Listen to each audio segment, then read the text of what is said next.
Of all the recent royals, there's one who may have done more to save the monarchy than any other. Queen Mary, wife of King George V and grandmother of our current Queen. Today she may have been largely forgotten, but her influence on Britain has been huge. There's no doubt she helped save the monarchy. Our country today would not have been the same without her. From unpromising beginnings, the whole experience of her childhood was about being embarrassed by her mother. she rose to become the power behind the throne, helping to steer the country through 2 world wars, the Great Depression of the 1920s and 30s, and the abdication crisis, which threatened to bring down the monarchy. I have found it impossible to carry the heavy burden of responsibility. What Mary felt was, okay, if that's what my son wants and he wants to marry Wallis Simpson, he can, but she's not going to get the title Royal Highness.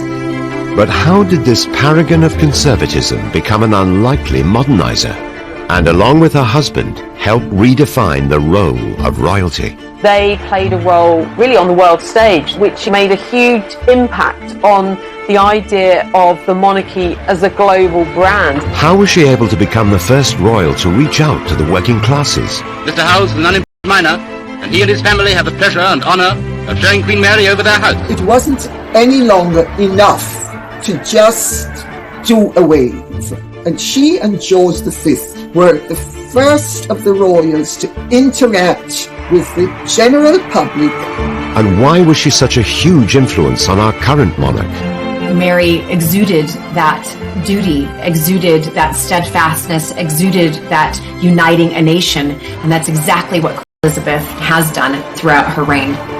This is the truly remarkable story of a queen who not only reshaped royalty, but had a profound effect on the whole country. The truth is, Mary's influence is still around today. We would be a very different world, I think, if she had not been around and married her king.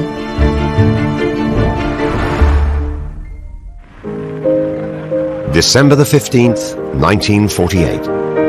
The christening of 4-week-old Prince Charles. Sat resplendent next to the Queen, her grandmother, Queen Mary, matriarch of the Windsor clan and a living link between the Victorian era and our present monarch. However, 4 years later, she would be mourned by the nation. Her devotion to the monarchy, her services to Britain, which will not be forgotten.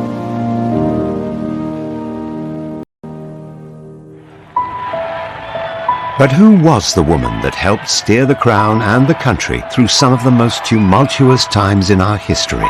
And how did she almost single-handedly ensure the monarchy's survival when the great royal houses of Europe were toppling like cards? Mary, or May as she was nicknamed as a child, was born in 1867, the eldest of 4 children. Her mother, Princess Mary Adelaide, known as Fat Mary, was a cousin of Queen Victoria.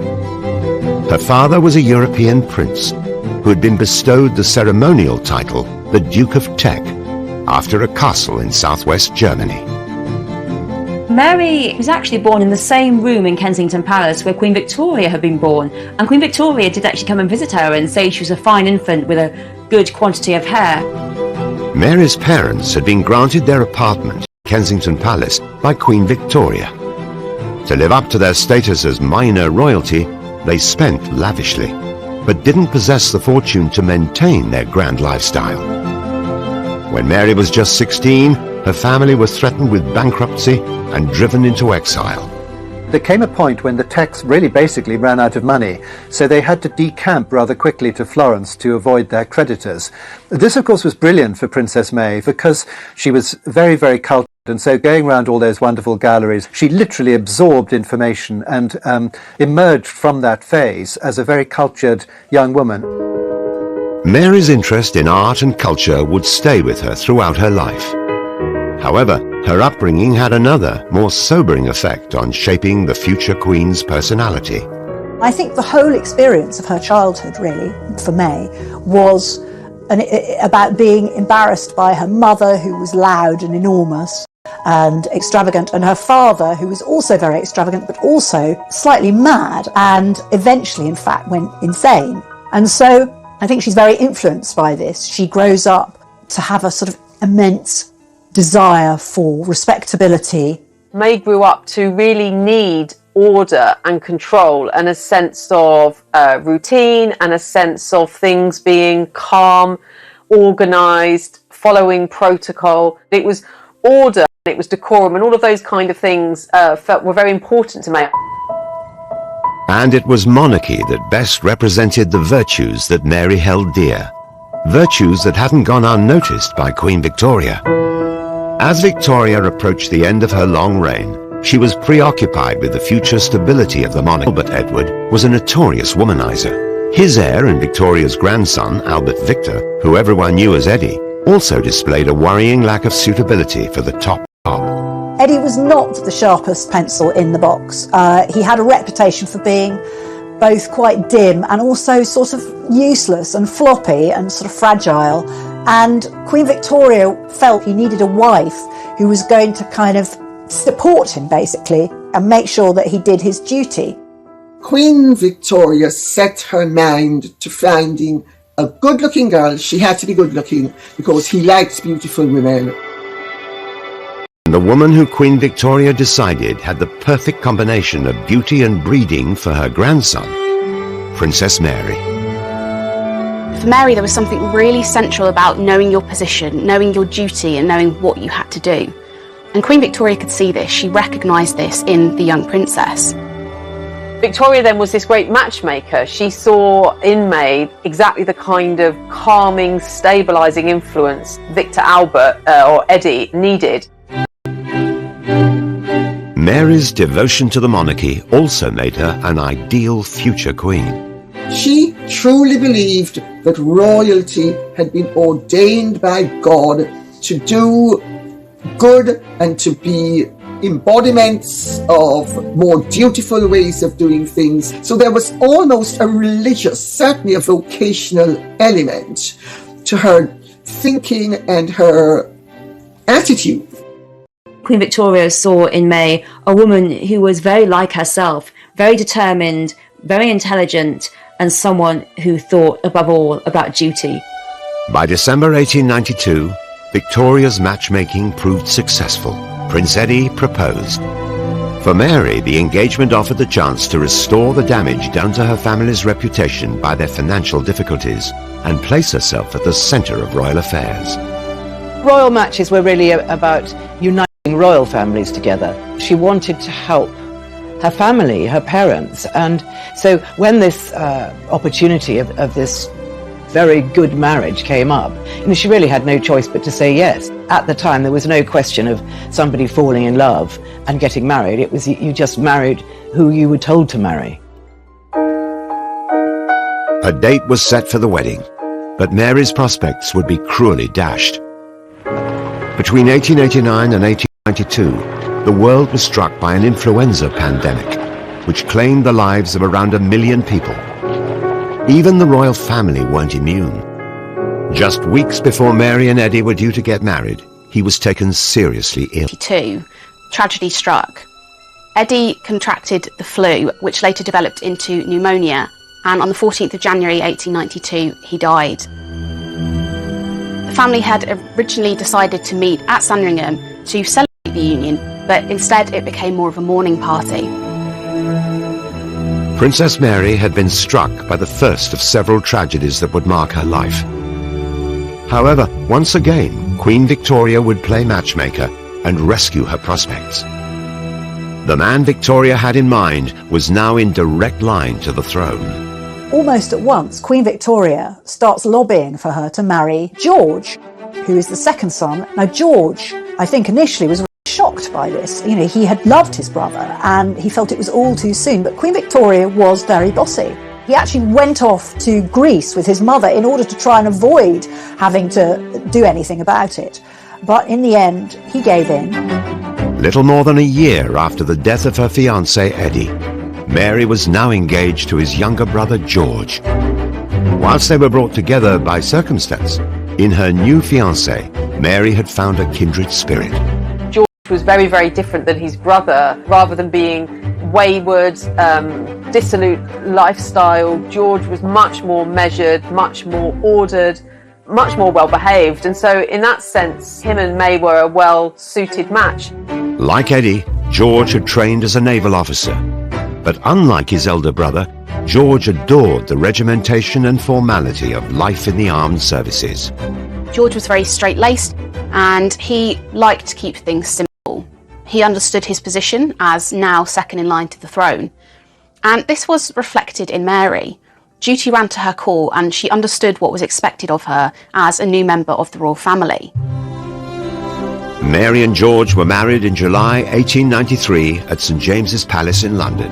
What started out as an arranged marriage would last for over 40 years and come to redefine the role of monarchy. I think that they were so much alike in their sense of duty and responsibility. But considering this was really an arranged marriage, I mean, who would have thought that this would turn out to be, you know, one of the greatest couples the monarchy has ever seen? Mary and George would have to wait another 17 years before they came to the throne. However, with the country in the grip of unrest and division, how would the new queen help save the monarchy and help it become a global brand? She understood that the world was changing and that the monarchy had to change with the world.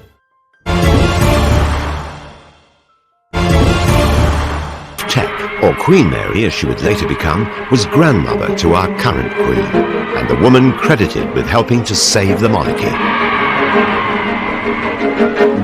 The reverence for the crown she displayed as a young woman saw her being hand-picked by Queen Victoria to marry her grandson George, the future king. However, in the early years of their marriage, Mary's surroundings weren't as palatial as she'd hoped for. They lived in a modest cottage on the Sandringham estate, which was a wedding present. And this suited George very much. He liked shooting, he liked all kinds of country pursuits. What he did in those years was to shoot whatever bird happened to be in season at the time of the year. Now, I don't think Queen Mary was particularly interested in outdoor country sports, but she was a very dutiful wife, and so she accompanied him, you know, wherever he was. Mary would give birth to 6 children, including 2 future kings. But after the death of Queen Victoria in 1901, George was now next in line to the throne. That meant taking on more responsibilities. He and May soon demonstrated a more modern style of royalty. When Edward VII became king, this had a huge impact on the life and role of Mary, May and George. They became heirs apparent and they were to have a role which was increasingly important to the precision and the perception of the monarchy. In particular, they played a role really on the world stage. They went on a 6-month tour of India, which made a huge impact on the idea of the monarchy as a brand, as a global brand. However, for Mary and George, the dedication to their royal duties came at the expense of their children. She was not a natural mother. She was more sort of committed, perhaps, or duty-bound to the institution of monarchy and to the royal family rather than her own children, who were brought up by governesses. I think certainly affection wasn't something that she displayed lavishly. But ultimately, family was about the firm. It was about the royal family. It was about doing your duty. And I think ultimately that came above everything else. In May 1910, Edward VII passed away after just 9 years on the throne. His son George was now king and Mary was queen. However, the changing of the guard also seemed to herald a return to the 19th century ideal of monarchy. Edward VII was a very colourful king, and so his death marked a sudden change, particularly then with the accession of George and Mary, who were seen as complete opposites. They were very much seen as a very conventional couple, committed. Despite their different outlooks, George was overawed by the prospect of replacing his father as king. Shortly after Edward's death, George confided in his diary, "I have lost my best friend and the best of fathers, but God will help me in my responsibilities, and darling May will be my comfort as she has always been." He dreaded becoming a king, but for him duty was everything, and so he knew he had to step up to the mark. And for that, I think May was very, very important, because although they had this rather strange, stiff marriage, he knew that she would always support him, and she did. On the 22nd of June the following year, huge crowds lined the streets of Westminster to witness George's coronation, with Mary at his side. The coronation was an amazingly well-choreographed traditional ceremony, and for somebody like May, she had a great interest and understanding of the historical significance of the coronation and the whole history of monarchy, and for her, she feels her life has changed by this completely. But despite the joyous scenes of the coronation day, the future of the monarchy itself was far from assured. The rise of democracy meant the old order was under threat. Many of the crowned heads of Europe, often related to the British royal family, would soon be swept away by the Great War. Back at home, the country was in political turmoil. George came to the throne at a quite inauspicious time. There was a growing sense that the Constitution needed reform, that the House of Lords needed to be reformed.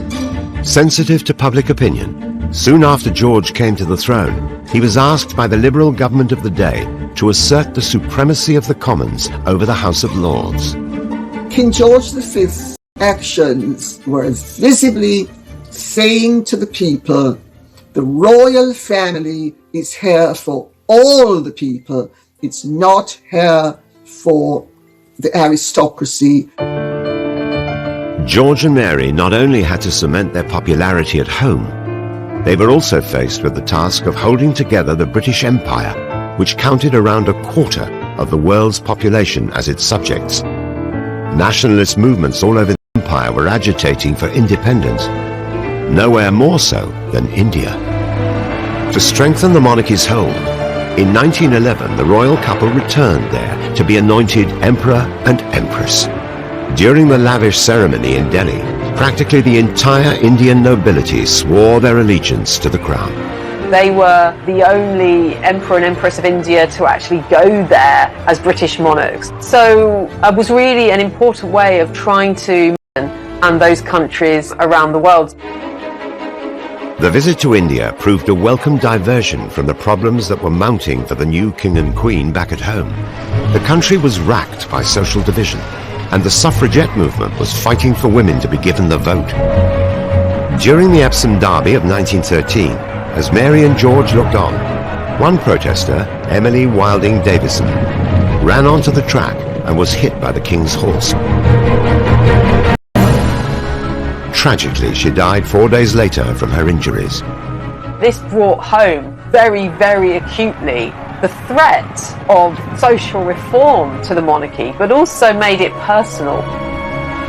The country was also beset by strikes, as the working classes became increasingly unhappy with their lot. Despite Mary's Victorian outlook, she and George realized the social changes underway threatened the stability of the monarchy. They were determined to avoid the fate that would befall their European cousins. Mary and George realised that there was a job of work to do to find a place for the monarchy in the midst of these great tides of social and political unrest and agitation. They were instinctively conservative, but they knew that they needed to be amongst the people, aligning themselves with the social strife, the troubles, the life really of many of the factory workers who were looking for an improvement in their conditions. The couple embarked on a series of visits to working class communities in some of the poorest parts of the country. There are really quite serious strikes, railway strikes, miners' strikes, which seem to sort of threaten to paralyse the economy. And George V and Queen Mary really believe that the Crown has a part to play in kind of making contact, reaching out to the working classes and to the industrial areas. So for the first time, the King and the Queen may always insist on accompanying him to these visits. As someone who believed that the role of the monarchy was to set an example to the working classes, Mary was an unlikely modernizer.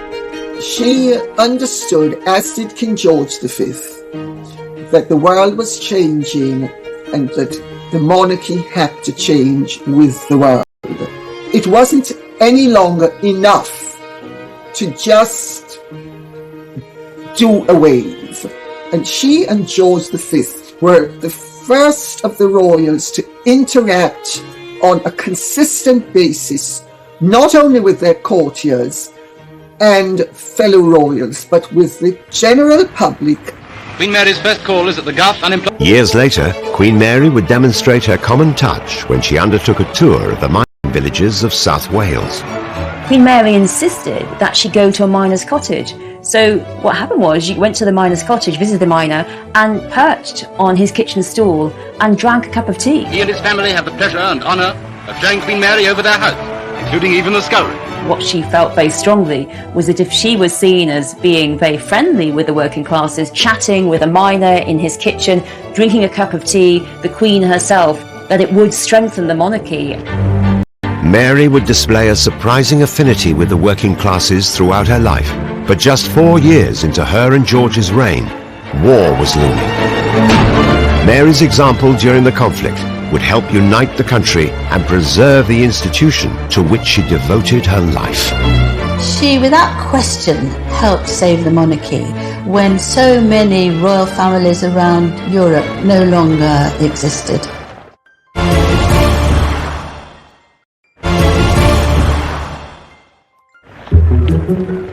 Queen Mary's influence on the modern-day monarchy is huge. In times of crisis, our Queen is a figurehead to the nation, just like her grandmother was over a century ago. The monarch is a point around which the people can unite. For example, most recently, the Queen in her coronavirus speech. Together we are tackling this disease, and I want to reassure you that if we remain united and resolute, then we will overcome it. King George and Queen Mary are seen as the brains behind this hands-on style of monarchy that we see today. Having that monarch who is actually just there for the good of the people and keep the country going, that's really key, and George and Mary recognised this. King George and Queen Mary were catapulted into the centre of their first national emergency on the 4th of August 1914, when Britain declared war on Germany. And it seems incredible that it should have started with such a relatively unimportant event as the assassination of the Archduke Leopold of Austria. World War I not only threatened the future of the country, but also the crown. The incident that began the war was a shooting of a royal. That really was quite shocking to them. And I think they felt very strongly that it was a possibility that people would want to throw them off their thrones. Queen Victoria had imagined that if she simply married her children into enough European royal families, then there would never be a war. But here was the Kaiser, who of course was Queen Victoria's grandson, beginning a war with George V. For George, I don't think he ever imagined he'd be a wartime king. European monarchs related to King George were stripped of their crowns, including his cousin, Tsar Nicholas II. The Tsar of Russia, and royals all over Europe lose their thrones, and some of them are assassinated. The British crown wasn't as secure as it needed to be. It had come under threat. It was in danger, and George and Mary needed to do something about it. This wasn't their only problem. Almost 9 million troops from the British Empire were sent into battle, and the death toll at home and abroad was quickly rising. So many people died, so many families lost relations. There's never been such a tremendously awful wipeout of talented, well-educated, sound people. It was a terrible, terrible loss of life. As war raged on, and with the crown under threat, King George was in a precarious situation. Queen Mary is often credited as being his most trusted advisor, and her wisdom and knowledge would become critical for the survival of the monarchy. He was very concerned about the millions of his subjects who were losing so many loved ones, and he relied tremendously on his wife. She had been taught a lot about history by her governess, and she would offer examples of how other royals had coped in different times. With her by his side, he felt confident enough to make decisions and bring us through the war. In 1918, rationing was rolled out across the country. Under Queen Mary's guidance, the new austerity measures were implemented at Buckingham Palace. The royal family would now experience the hardships of war alongside their people. Queen Mary had a reputation for being fantastically frugal. She felt royal family had to be seen living very simply. She turned off the heating in Buckingham Palace and kept the lights down low and, served completely horrible, sort of grim food, like lots of blancmange. This was a clever and popular move by the Queen. But driven by her duties and the survival of the crown, work didn't stop there. Her selfless nature would leave a lasting legacy. Mary was brought up by her mother to always think of others who didn't have the same advantages that they had. And despite being shy, she attached herself to numerous charities. She passed this on to the Queen Mother. She passed it on to our Queen. And I suppose you could compare all three of them to a stick of rock, and that wherever you broke it, the word duty ran all the way through. Queen Mary followed in her mother's footsteps and became patron of the London Needlework Guild in 1897. During the war years, the Queen took charge. The Needlework Guild collected garments and articles of clothing to send to soldiers, veterans and their families. The Queen Mother was the next patron of the organisation, and Princess Mary, the Princess Royal, and later Princess Margaret were also members. Queen Mary's Drum saw the first female police officers, and by 1918, almost 1 million women were employed in munitions work. This was the first war in which women were playing an active role, and Mary really saw it as her key role to really encourage this and to be part of the women's effort in the country. She set up a fund which was for unemployed women because their menfolk were off fighting in the war or sadly killed, and so they would organise areas where they could actually develop careers and do things and get paid for them that had never happened before. Queen Mary became a beacon of hope, especially to those affected by the tragedies of war. As she visited the wounded, the press and public were won over by her tender ways, qualities which are seen today in her granddaughter, the Queen. This was very difficult for her because she was shy, reticent and didn't have small talk. Nonetheless, she felt it was her duty. What happened in one hospital was the head came down to her and said, "Oh, Your Majesty, would you really kindly spend some time with a sailor? Most of his face has been burnt off and he feels very, very low." She sat very close by him, talked to him for a long while, and he seemed to be calm. I always think of Queen Mary as like behind the scenes of really making sure that this monarchy not only survived, but that it thrived. It wasn't all sort of pomp and circumstance and being waited on hand and foot. She was able to go out there and see what, in a sense, normal life was like, and then bring that into the monarchy. Queen Mary made an impressive impact alone, but when she was with the king, the strength of the crown really started to soar. I think it was very clear to her that they couldn't be like Victoria with Victoria's wars, be in the palace far away from it, that because people were dying on the Western Front, women and men, that it was vital that the monarchy played a role for morale, but also to strengthen the monarchy itself. On the streets of war-torn Britain, they started to shape a new relationship with the public. They walked the walk. They were very much sort of in and amongst Londoners, showing solidarity and in that sense bolstering the national mood and national unity. They mixed with more people, and effectively they began what we now know as a royal walkabout. With crowns across Europe falling left, right and centre, they knew that actually these changes need to be permanent to ensure the British crown did not befall the same fate. I think that was really the start of where we see the monarchy and the royal family today. Looking back at how well received Queen Mary and King George were at that time for charities, you can say the same thing for Queen Elizabeth II and Prince Philip. With thousands of troops losing their lives, anti-German feeling was rife, and the royal family's background was soon brought into question. As war weariness set in, there were some very, very outspokenly nationalistic newspapers who intimated that actually the British royal family was too German and that actually it secretly had sympathy with its German relatives. When the royal family were at Windsor Castle, there were many reports given to the police that they were shining out lights from Windsor Castle to German U-boats to come and invade. Actually, when the police investigated, it was the lights of the local vicar going home, his car lights. The king had to take action. In 1917, he changed the royal family name from the German dynasty of Saxe-Coburg-Gotha to Windsor after the much-loved castle.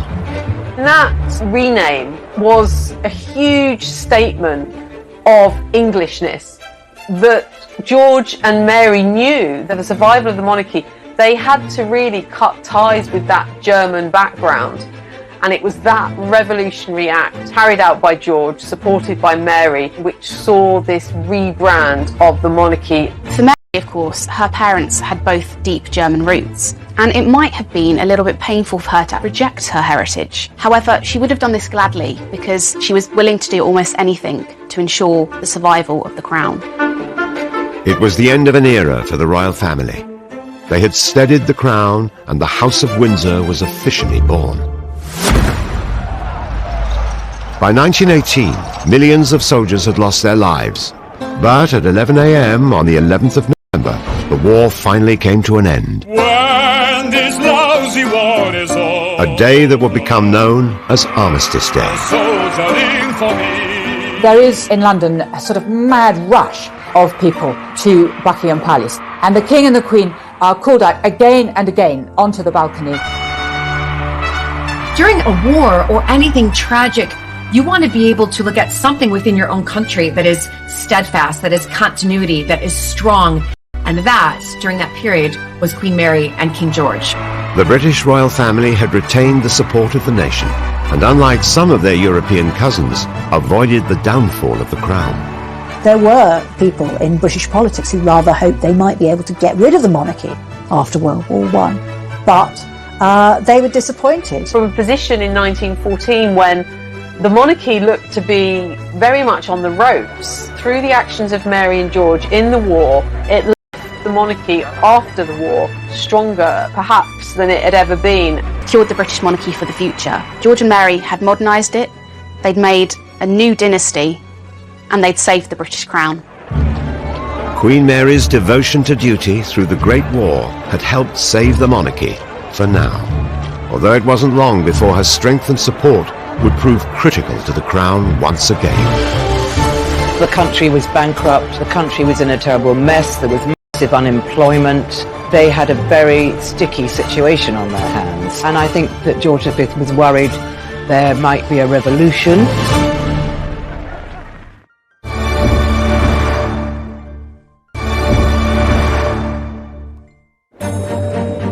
The role of royal consort is often a difficult one. Prince Philip has spent 68 years at the Queen's side, and in that time has become her rock, guiding, advising and supporting the monarch. And more than a century ago, this was the job of the Queen's grandmother, Queen Mary. She, like Philip, made the role her own. Queen Mary definitely shaped the role of Queen Consort. There were more royal visits, she helped him write his speeches. I have much pleasure in declaring the dock open for use. And of course, she used her bookish ways as one of the cleverest members of the royal family we've possibly ever had to actually influence her husband and the way he dealt with politics. She was very quietly the power behind the throne, probably in a very similar way that the Queen Mother supported George VI.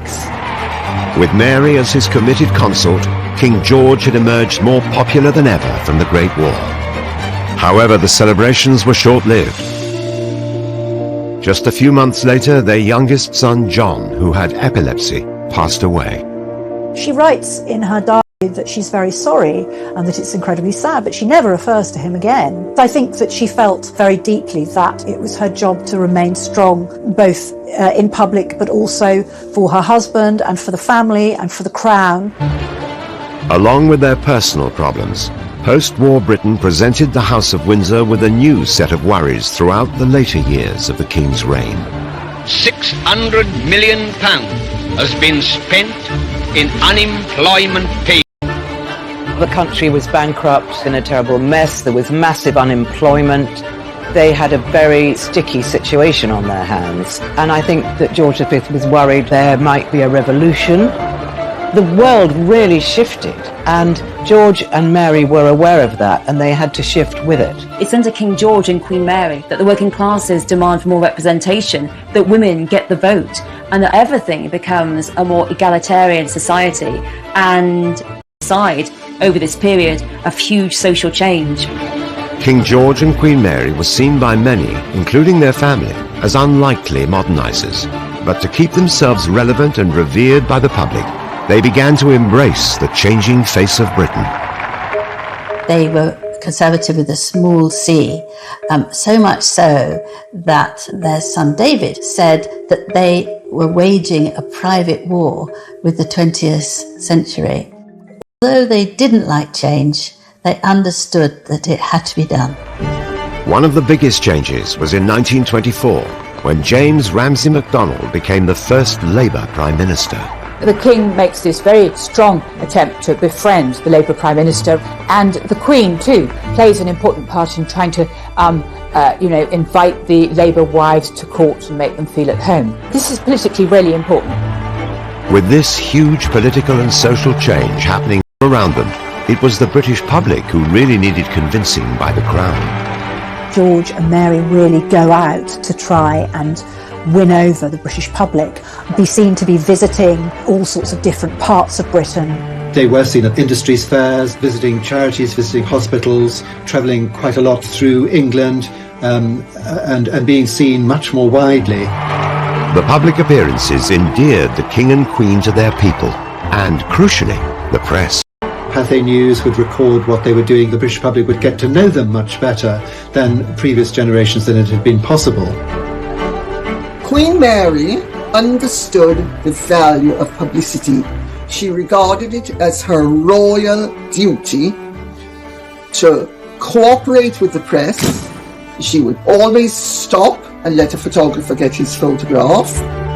With their reputation on the rise, the King and Queen decided to go one step further and use technology to bring their voices straight to their people.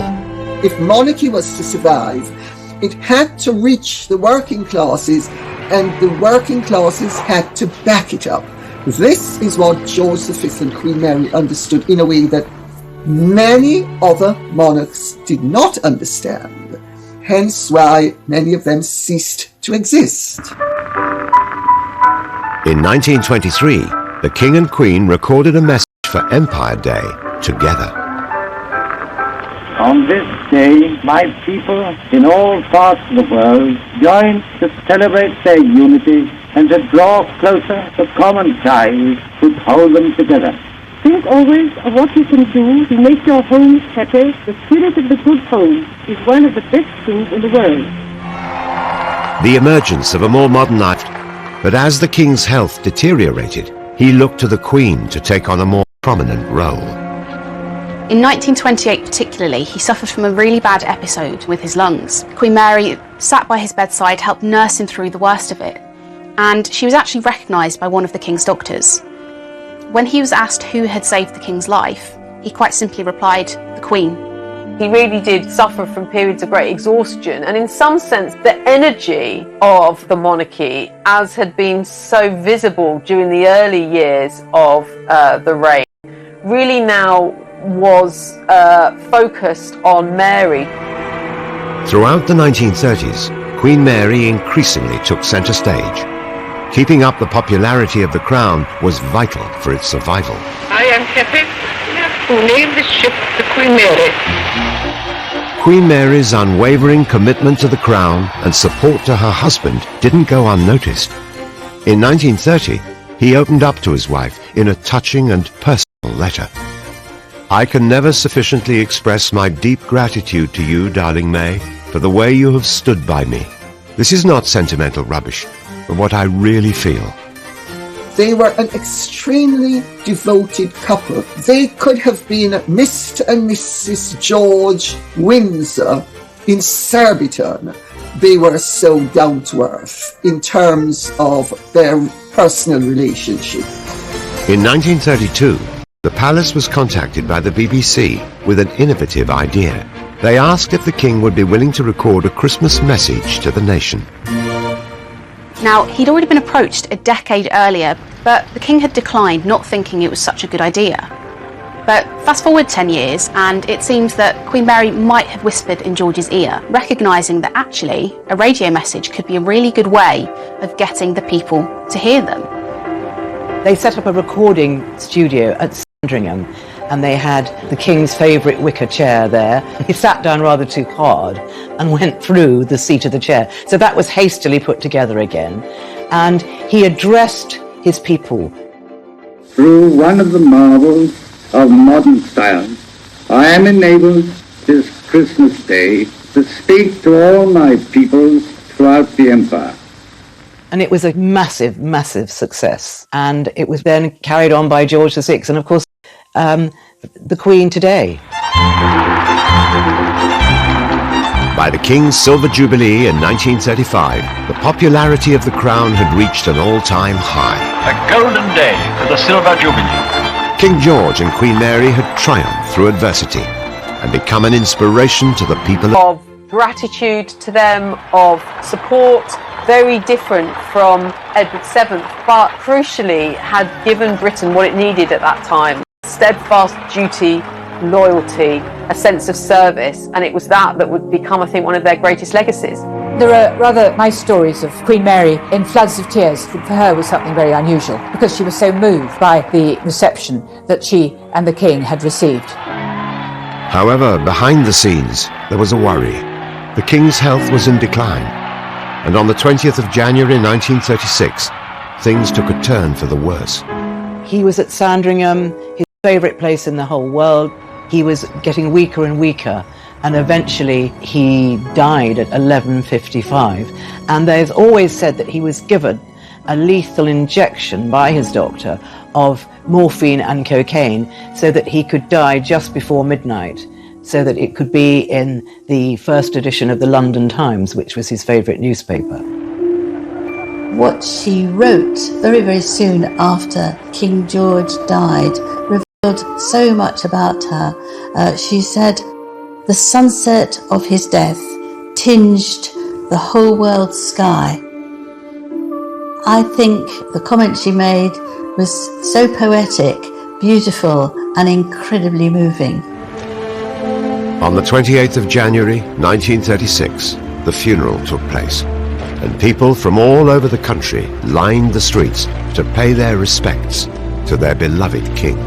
And so we turn the last page of this chapter of sorrow. In sadness he passes, His Majesty King George V, mourned by the whole world. The nation was distraught. They went into mourning. Everybody was in mourning. There was this figure that to their mind represented continuity and stability, and suddenly he was no longer there.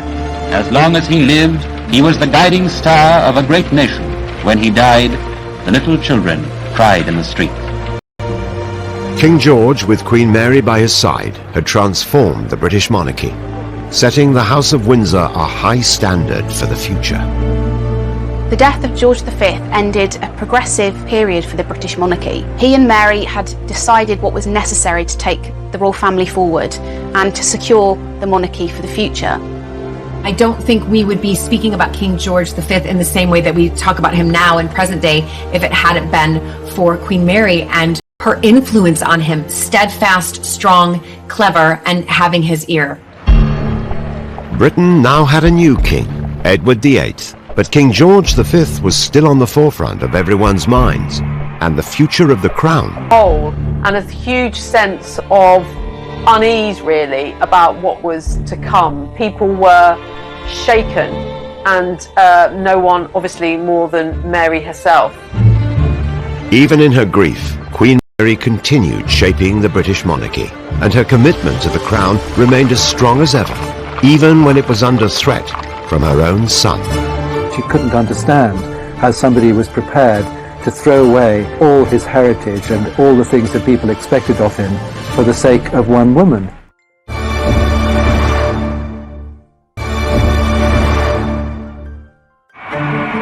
For Queen Mary, duty and the crown came above all else, even family. She and George had 5 sons. 2 of them would go on to become king. The first was Edward. When his father passed away, he became Edward VIII. When I say the king, what do you mean by launching a ship? He said that's a woman's job, not a man. Edward was very handsome. He was small in stature, but very good looking. He was suave, he was intelligent, beautifully dressed. He was an innovator of fashion. Everything he wore, people copied. Popular among the people, Edward seemed the...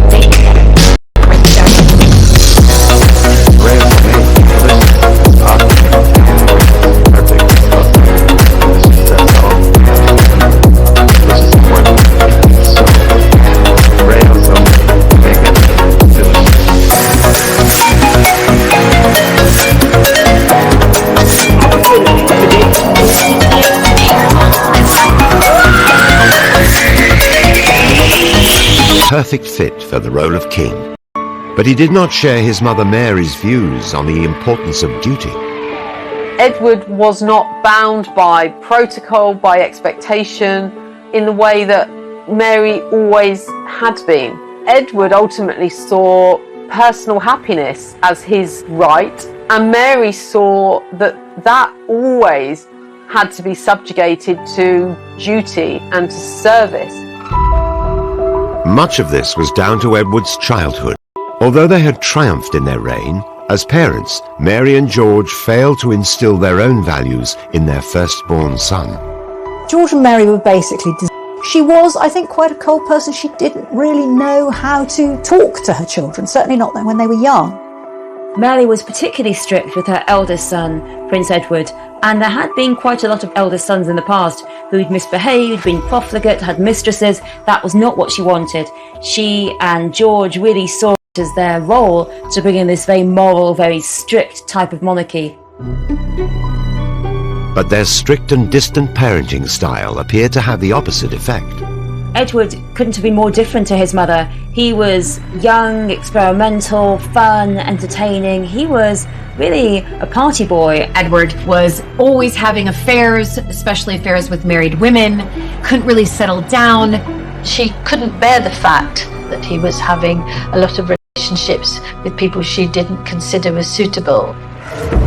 One of Edward's lovers caused more concern for Mary than all the others. Edward fell in love with Wallis Simpson, a glamorous, divorced American, and it was the divorce that was the sticking point. And the problem was, if you were king, was that you were head of the Church of England. You could not marry a divorcee in the Church of England. It was not seen as acceptable. Queen Mary was very, very worried. I mean, she didn't think for one moment that he was going to try and marry Wallis, but she didn't like the influence that Wallis had over her son, who she knew was perhaps quite weak, and here was this very strong American lady that seemed to have bewitched him. But before being crowned king, what Mary didn't realize was that Edward had already decided he wanted to marry Wallis. One time he thought he could have a morganatic marriage, so he could be king and be married to Wallis Simpson, but she wouldn't be queen. That wasn't acceptable to Edward. He wanted to marry her absolutely all out. He wanted Wallis to be Queen Wallis, and also the morganatic wife was not acceptable to some parts of the empire as well. And he's told very clearly that you either don't marry her or you abdicate. Edward was forced into a corner. When it was looking likely that he would abdicate, Queen Mary stepped in. The dutiful Dowager Queen was not prepared to allow the personal life of her son to affect the reputation of the crown. When Queen Mary realised that he really was going to give everything up for Wallis Simpson, she summoned him to Marlborough House where she was living and said, "You've got to reconsider, you cannot do this." She just couldn't believe that he could do it. To be placed in the position of having to choose between love and a throne is one of life's most tragic dilemmas, even if the dilemma is of the king's own making. But Edward's decision was made, and only 5 months prior to his coronation, on December the 11th, 1936, Edward the burden of responsibility and to discharge my duties as king as I would wish to do, without the help and support of the woman I love. Well, Queen Mary could not believe that anyone, being a king of England, would give it up for anybody or any She had given up her whole life for the crown. And here was this son of hers just chucking it over. It was a huge crisis, and here again was a chance for the monarchy to crush and crumble into the ground. Mary put monarchy before family, and with the reputation of the crown under threat, she had a hand in ensuring Edward was revoked of his royal duties and exiled along with Wallis to France. She loved her son, but if he abdicated, that meant she could no longer see him. He was in exile, she would not go to his wedding. If he was to have children, she would not meet them. Well, I think what Mary felt was, if that's what my son wants and he wants to marry Wallis Simpson, he can, but she's never going to be a Royal Highness to me, and she is not going to get the title Royal Highness, and he can stay out of this country because I've got to help my second son take his role as king, and I don't want my first son interfering and trying to maybe stir up affection for himself because people loved him. Edward was given the title Duke of Windsor and was not allowed to return home without permission. His brother Bertie, the Duke of York, became King George VI. He was the second of Queen Mary's sons to become king and was known for his stammer and shy, retiring nature. Everybody thought he was going to be a shambles and that his inadequacies would jeopardize the continuity of the monarchy. It was a huge personal crisis for Queen Mary. Everything that she and her husband had built up together potentially could bring the whole monarchy down. Mary, as Dowager Queen, had to do something that no other Dowager Queen had done. Most Dowager Queens, after their husband dies, really they get to step back from the public role, and that simply wasn't the case for Mary. She was expected to be out there, to be showing her support for her son, for George VI. And on the 12th of May 1937, Queen Mary's support was on full display at the coronation of King George VI, breaking with age-old tradition. Mary made a very significant decision, and that was to go to George VI's coronation. And that was something that Dowager Queens do not do. They do not go to the coronation of the successor. She broke precedent left, right and centre. She was giving the message, back my younger son as king. Because there was some doubt as to whether George VI would be able to even fulfill the role adequately. However, thanks to the support of his mother Mary, George would quickly prove to be a powerful symbol of courage and fortitude at the outbreak of the Second World War, just 2 years into his reign.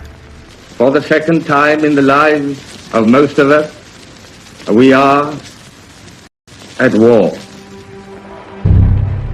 George, in those activities through the war that him and the later Queen Mother performed, were very much inspired by Mary, leading from the front, showing a sense of solidarity with people and guiding her son through another war that left, once again, the monarchy strengthened by it, not undermined as it may well have been. Mary was ruthlessly determined to protect the monarchy, even putting it above her son. By instilling the same principles and dedication in Queen Elizabeth, Mary would prove to be a huge influence. I have to tell you, I do not think that she would have made as good a queen as she has made had she not had her grandmother's influence.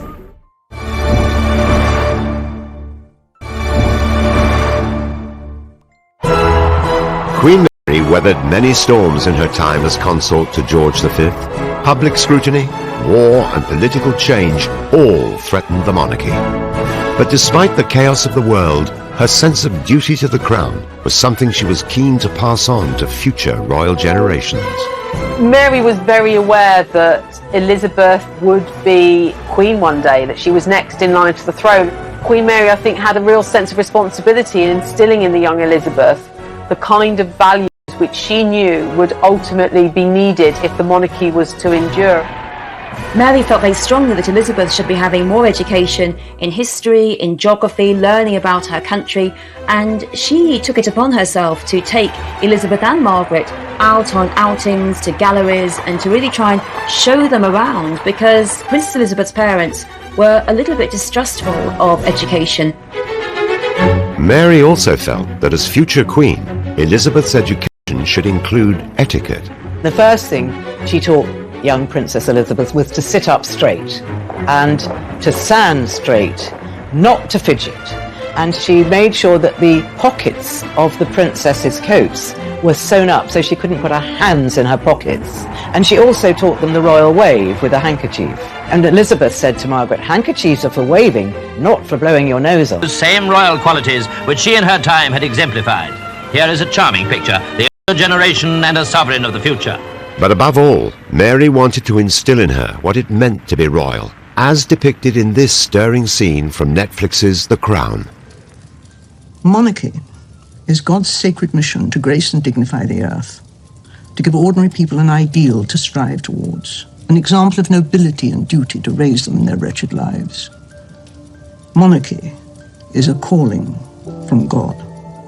This wasn't a job to her, and she felt that she had been chosen to do this, and she instilled that in the young Princess Elizabeth, that duty was all important and self was not important.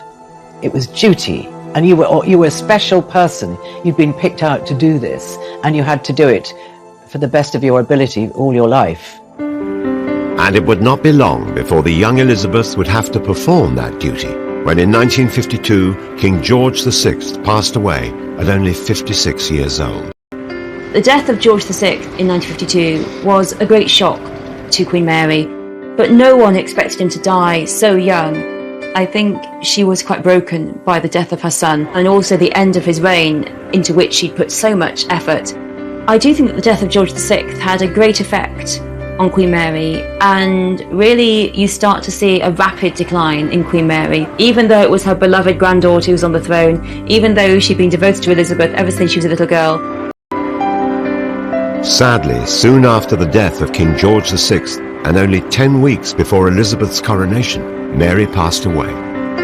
Queen Mary has for so long been a familiar presence in Britain's way of life. Her standards have so greatly helped to build British ideals of conduct that it will be both strange and sad not to see her in the future taking her accustomed part in the life of the nation. I think it was a moment of great sadness, and so soon after the death of the king, she represented such an ideal of how people should comport themselves, and a sense of duty and a sense of dedication, of support for her husband, her son, her granddaughter. But even after the death of Queen Mary, her strong sense of duty remained. She understood the likelihood was that she might die before the coronation, and she gave instructions that should she die before it, that it was to proceed.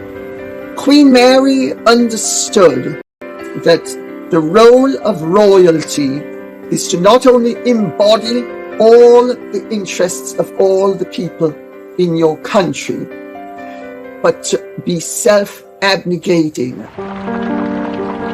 At only 27 years old, Queen Elizabeth II was crowned. The young Queen Elizabeth would have been very, very upset by the death of her grandmother, so that she could ask her advice. But what she did have, and what she did use and take on board and repeat, was her grandmother's sense of duty, her grandmother's resolve that it was a very important role she had. In her role as the new queen, it was evident she resembled the ideals and values of her grandmother.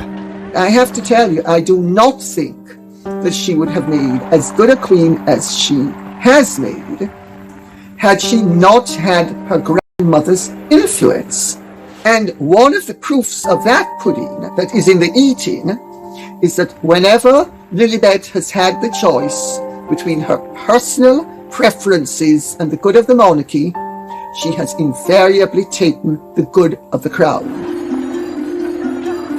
Mary left a great legacy through her sheer determination and dedication to duty by building a stronger monarchy in a time driven by war, political turmoil, and social change. At the age of 94, it's apparent that Mary still resonates with the Queen today. Just recently, the speech that she gave to the nation on the coronavirus, right there, the brooch that she's wearing is Queen Mary's brooch. And you can only sense that she specifically and purposely chose that brooch because Mary exuded that duty, exuded that steadfastness, exuded that uniting a nation. And that's exactly what Queen Elizabeth was doing and has done throughout her reign. Mary's devotion to the crown and the nation during times of crisis have had a considerable impact on how the monarchy is viewed today. If Queen Mary were alive now, she would say above all that she had succeeded, because Queen Mary's great vision, her great aim, the ambition, was that the monarchy would continue. She helped lead the country through 2 major wars, and she's generally opened up to the subjects. I think she helped to save the monarchy. Looking back, I don't think she could have realised how important she really was. We would be a very different world, I think, if she had not been around and married her king.